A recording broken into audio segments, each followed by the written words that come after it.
Next on Thames, a special report from ITN on the Pan Am air disaster.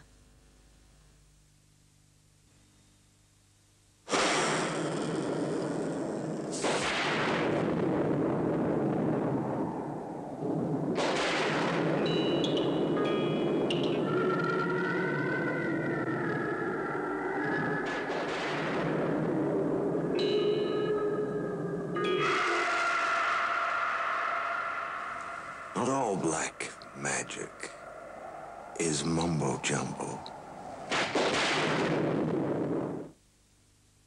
Mr. Taylor, will you tell us about your sore throat? It's too sore. Pardon? It's too sore. Then you need something that works very fast. Chloroseptic. Chloro what? Chloroseptic.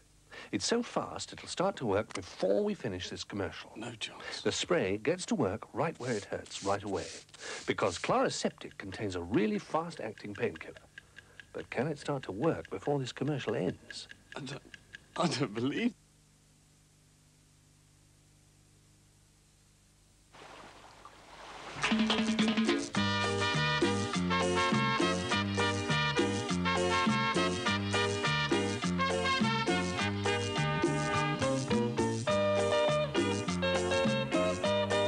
From Nescafé, the pure taste of Latin America. Altarrica, rich, full-flavored. And pure Cap Colombi, delicate, aromatic. Altarrica and Cap Colombi, new worlds of pure taste from Nescafé. Discover them. As you grow up, so does your skin. When can you start using oil of Ulay? You don't drive a big fast car. You don't look like a movie star. And your money we won't. Oil of Ulay works like the skin's own fluids, so it absorbs quickly to replace lost moisture and help keep your natural beauty. And when can you start?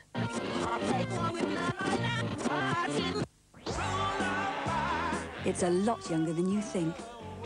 Beauty for young skin starts young with oil of Ulay.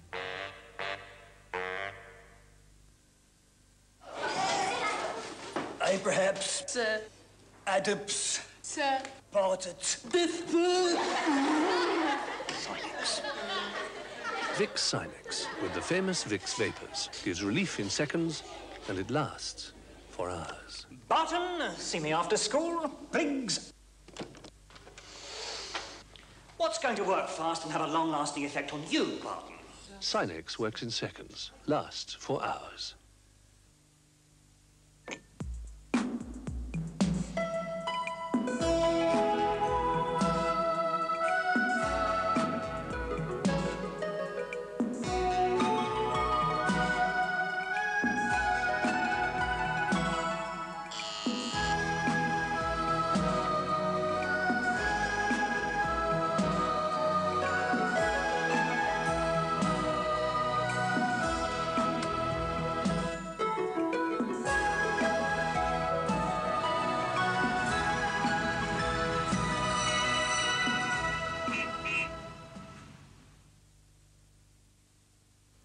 Good evening, you're watching Thames from London. The Twilight Zone can be seen in approximately 20 minutes' time as ITN are keeping us up to date on the latest reports from the scene of the Pan Am air disaster in Scotland. Right now we're handing back to Alistair Stewart at the studios of ITN for the latest reports.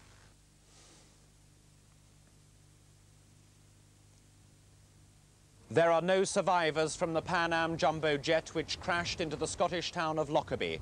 258 people are dead. The plane hit a petrol station and the south side of the town was destroyed. Homes and cars are still ablaze. The emergency services mount a major operation. The hospital tends the injured people of Lockerbie. Good evening. At least 258 people were killed in the Pan Am jumbo jet crash just north of the Scottish border. Pan Am says there were no survivors from the plane. Ambulance chiefs say at least 11 people were injured on the ground, 3 of them critically. Eyewitnesses said there was a gigantic ball of flame 300 feet high as the plane broke in two. There was no mayday call. A petrol station and a number of houses were destroyed in the explosion and fire. It is Britain's worst ever air disaster. The Queen is said to be shocked and appalled, and Mrs. Thatcher expressed her deepest sympathy to all the bereaved families. The Jumbo took off from Heathrow at 6:25. 55 minutes later, at 7:19, it disappeared from radar screens over Carlisle. Aviation officials say the plane was flying at 31,000 feet. It's likely the Jumbo glided before it crashed 25 miles further north at Lockerbie. Pan Am have issued a new emergency phone number in London. It's 01 if you live outside London, 750-9548. That's 01750-9548. The shattered nose section of the Pan Am Jumbo jet lies half crushed by its impact with the ground. It had apparently fallen from 6 miles up after a catastrophe that tore the Jumbo jet apart. The flight had originated from Frankfurt in Germany and may have had many American servicemen on board. All the plane's occupants are dead. The wreckage was still smouldering hours after the crash, which happened after the plane had suddenly disappeared from air traffic control radar screens. There'd been no Mayday signal from the pilot, no sign at all that the Pan Am crew had any warning that disaster was imminent. Wreckage from one of the plane's engines had gouged a deep crater in the road.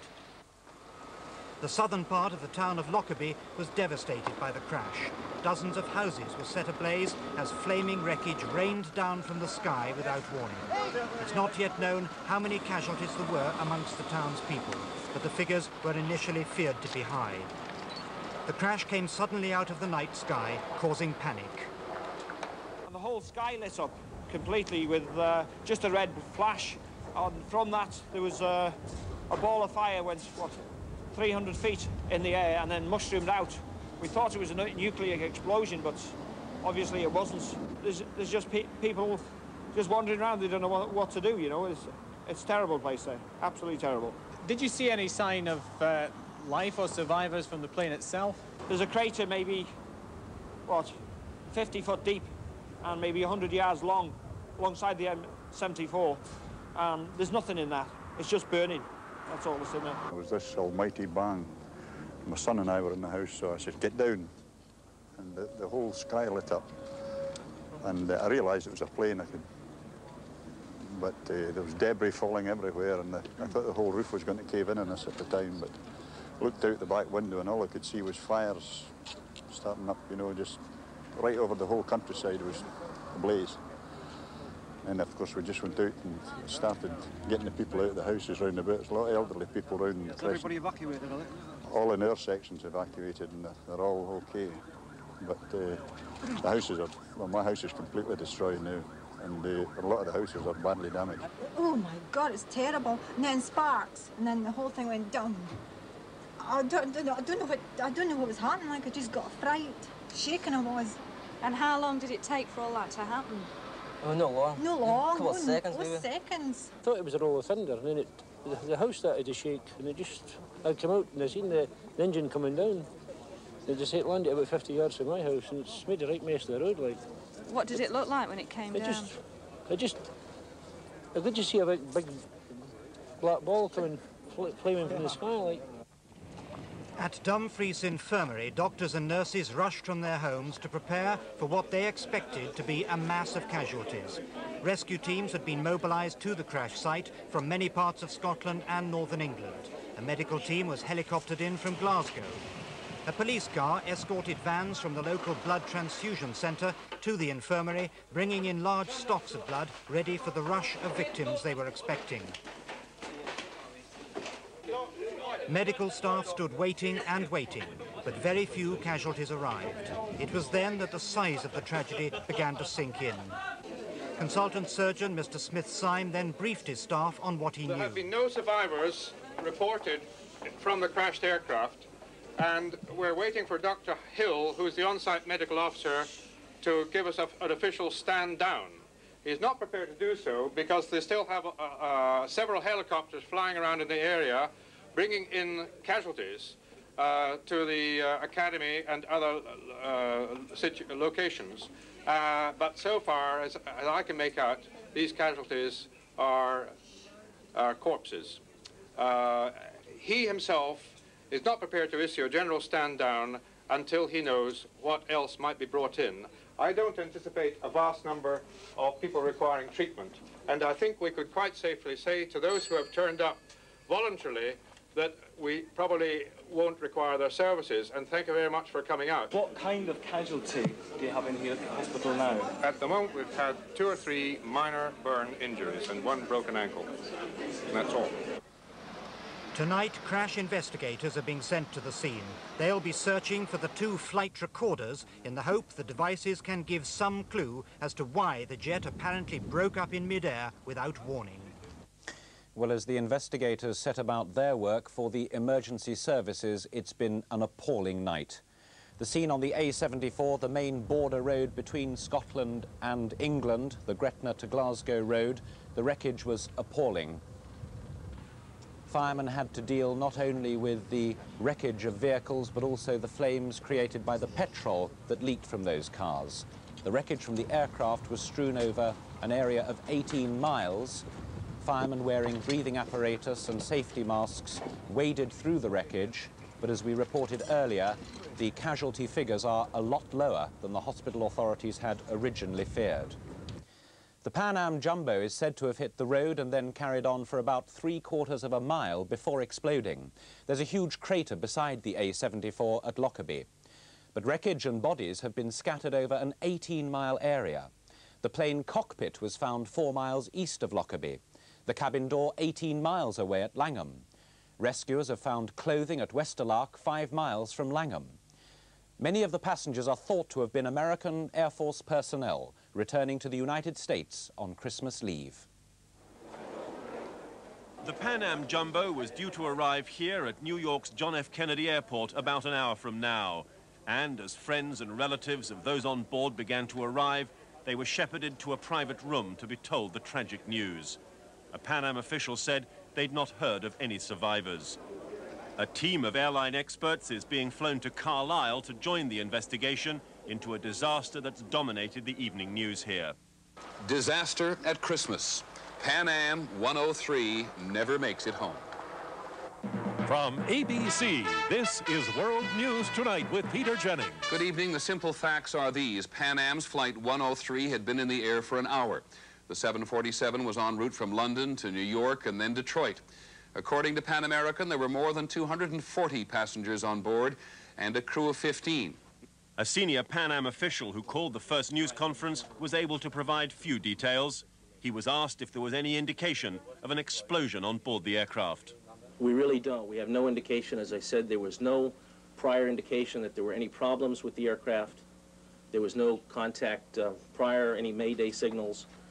The aircraft had made normal contact with the control center at 1915. The last reported contact was at 1917. Had Pan Am received any kind of threats in the past weeks or months? I mean, No, in sir. London, there were talk of IRA planning bombs. And what, has Pan Am No, received any sir. threats? No, any sir. city? No, sir. No threats, and there was no indication that there was anything out of the norm with this aircraft this evening. We are right now formulating the passenger list. We're confirming exactly who was aboard, and we will begin the notification of next of kin. This was an old aircraft put into service in February 1970. That's nearly 19 years ago. But Pan Am officials say that because of a major overhaul last year, it was effectively brand new. Those officials point out that after major disasters like this, there's always speculation, talk of mid-air collisions, explosions, terrorism. But for now, they say, that's all it is, speculation. There are, as yet, very few facts. Tim Hewitt, ITN, Washington. Pan Am have just called us to say the telephone number they want friends and relatives to call is 01897 6333. That's 01 if you live outside London, 897 6333. Dozens of shocked relatives have been waiting for news at Heathrow Airport.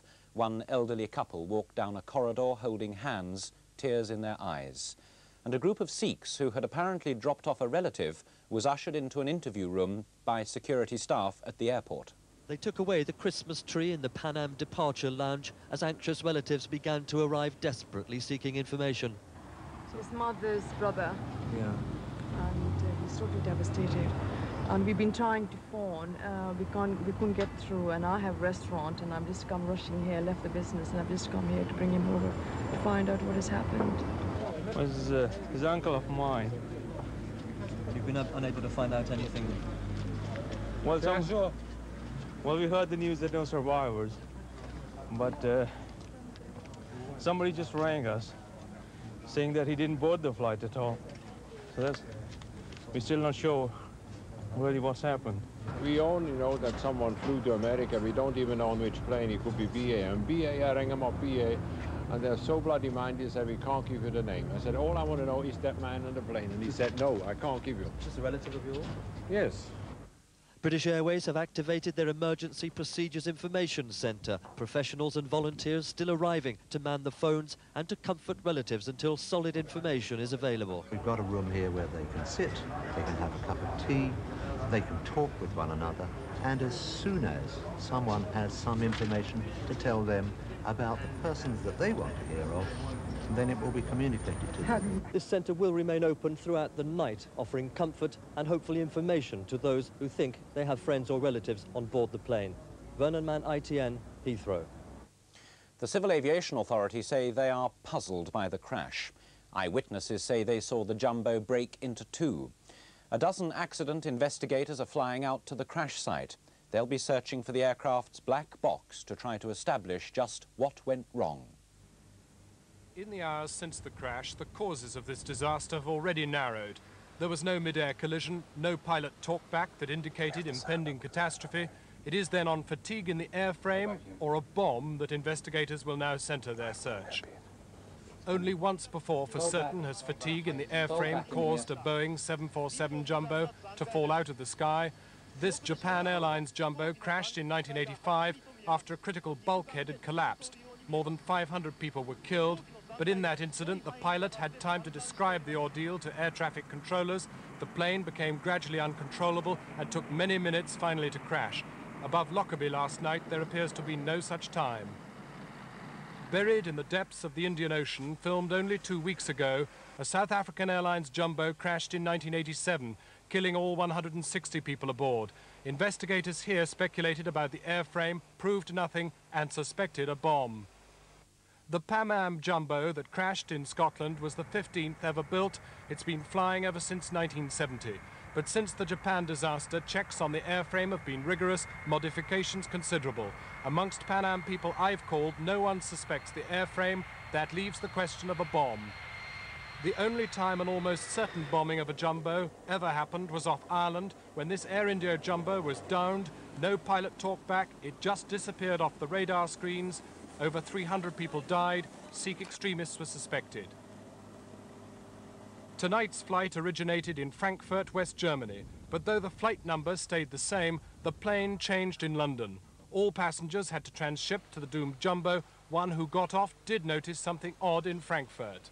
The man in front of me was getting very agitated, very nervous. The policeman was taking a very long time checking his passport. He had an American passport.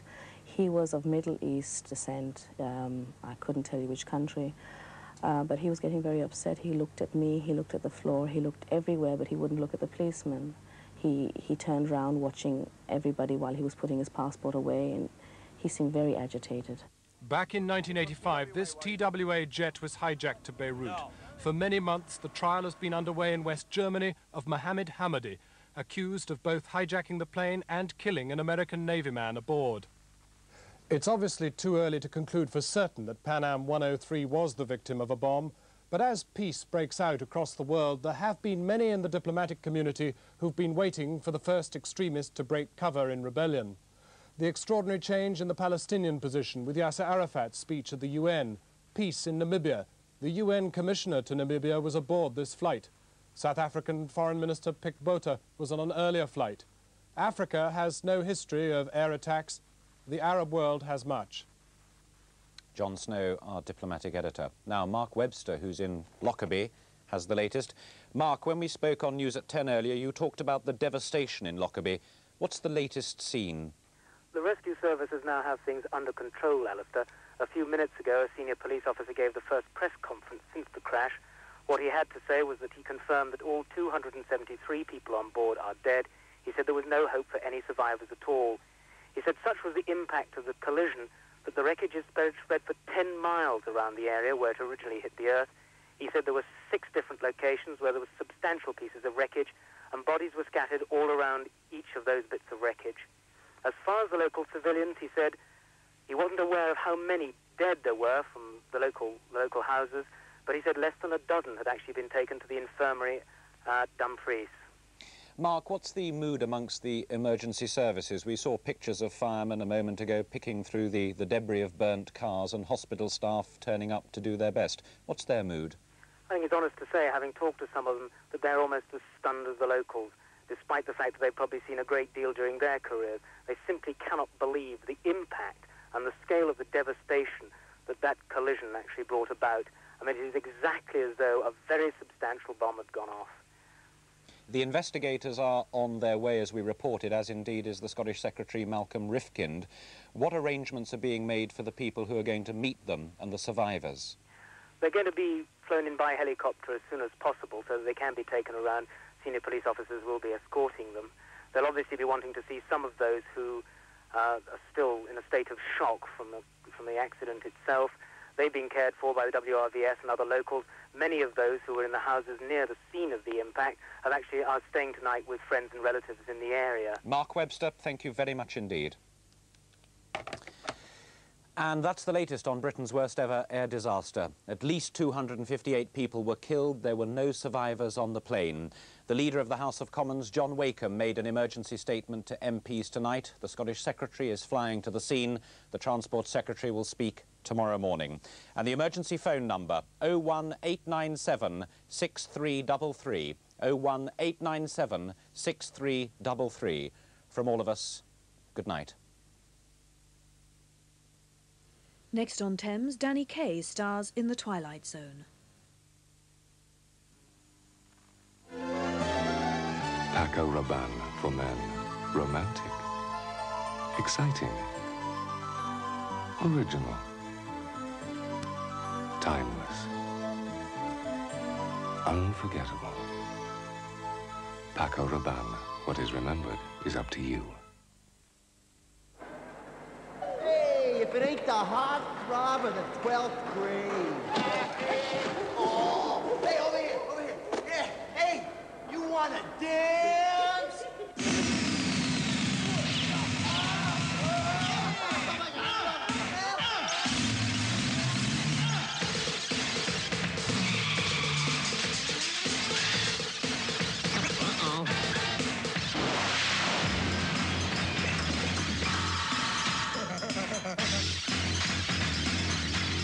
Put life in your equipment. Long life, ever-ready Gold Seal, the heart of the machine. You know where I come from, we're used to things pretty hot around Christmas. I reckon you can overdo it. Still, we could always cool down with a couple of ice-cold Fosters. Tastes like an angel crying on your tongue. Come on, everybody. Nigel and Jerry are just going to set the fairy on top of the tree. Oh, good old Jerry. Foster's, the amber nectar.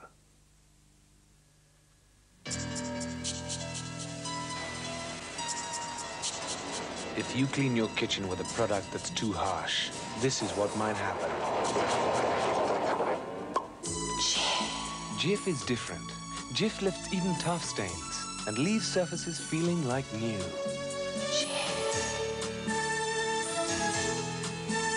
Jif, with the power to clean right through to the shine.